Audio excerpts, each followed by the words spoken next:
Hello and welcome to LAT's Weekly Market Insights. It's been a quiet week in the market, with indices finding themselves trapped in ranges close to or at their all-time highs.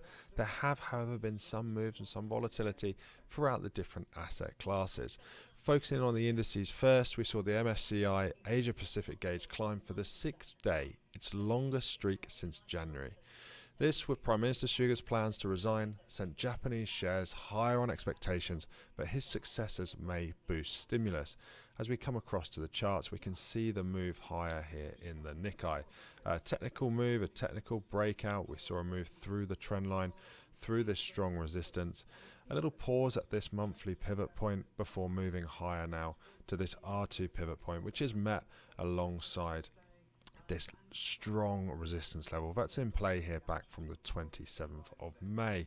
So multi-month resistance now in play, and this falls in line with many of the other indice markets. As we come across to the Dow, we can see ourselves trapped within this range ahead of the eagerly anticipated non-farm payrolls data. It's a similar story for the S&P 500. Again, it's traded largely range bound this week, just breaking through to all-time highs, but this morning setting back down below that all-time high again. It's a similar story through the European markets. Here we can see the DAX just drifting sideways, attempts to move higher, quickly stamped out earlier on in the week, and we trade in and around the middle of this range ahead of this eagerly anticipated data. Now, the rallies that gained support worldwide from Federal Reserve Chair Jerome Powell's speech last week face a key test this afternoon. The US jobs report provides a window into the strength of the economic recovery. Non-farm payrolls for August are expected to show slower growth than in July. Still, stronger than expected job growth or steep wage increases could fuel bets that the Fed will speed up the rollback of its massive bond buying program. A weak report could do the opposite, reinforcing the speculation that has helped stoke risk-taking sentiment. Now, today the markets are perfectly poised. We have key resistance across the board in the US, the European and the Asian markets. Could this non-farm payrolls, this jobs data, be the catalyst for that continuation and that breakthrough to all-time highs once again? Or are we going to see a setback and a correction within some of these markets? Now, looking towards the European indices, the DAX is about to undergo its biggest makeover since its inception in the late 1980s. Tonight, operators Deutsche Börse is set to announce which 10 companies will ascend to the venerable benchmark that's being expanded to 40 stocks. Candidates range from Airbus to Zalando and are expected to increase its DAX's total market value by about 350 billion euros. Now, some of that volatility that came about this week, where we could have seen some trading opportunities, came from oil. Oil nears and approaches $70 a barrel on bets that markets can absorb additional supply from OPEC Plus, and the US Gulf grapples with Hurricane Ida's impact.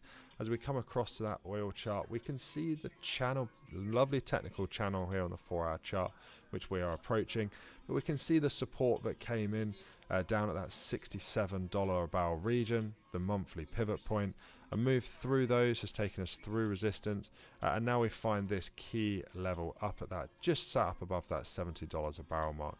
We've set back again this morning, like many of these risk currencies, risk commodities, and we're going to be looking eagerly to see if we will get any reaction off the back of this non-farmed job data.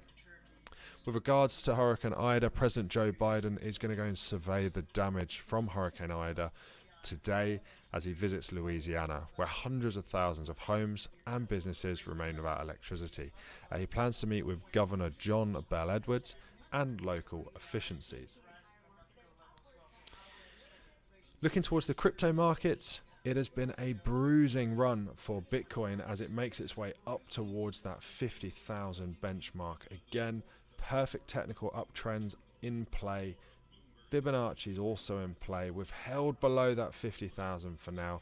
Can we see a break through that level? In a video previously in the week, we looked at the Fibonacci extension, short-term targets up towards that 53,000. all hinges on will we see a break through this 50,000 and will we see that volatility that we've come so ever used to at the weekends for these crypto markets. Bitcoin here leading the way, cryptocurrencies across the board looking more positive. As we look to next week with Jackson Hole and non-farm payrolls out the way, we can finally get a look to see where these markets are going to position themselves. Focus next week will move away from the US and move towards Europe as the ECB are in action with its interest rate decision. Well, that's all from us this week. Please do join us same time next week for another Weekly Market Insights.